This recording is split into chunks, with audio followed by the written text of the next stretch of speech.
Day 25, and I just thought I can give my leg a bit of pressure on the clutch and I can see whether I can drive or not. I'm not going to drive, but I want to get my leg comfortably okay so I can maybe nip to the shop and get a couple of bits.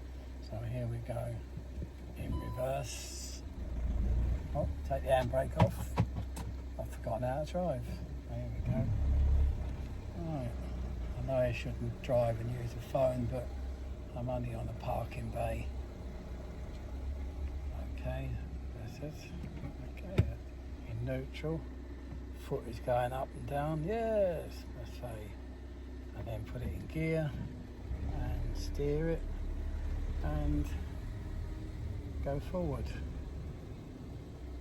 Right, and brake on, put it in neutral. Fine. Right, I've had to charge the van up because it's been sat here for a few weeks and it's been dead, so got a fully charged battery.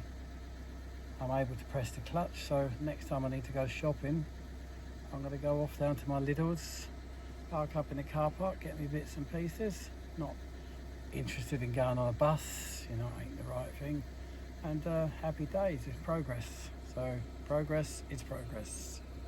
Thanks for watching. Keep you all updated. I've got lots more progress to show you. Here's a little inside of the van. Hey. Bye.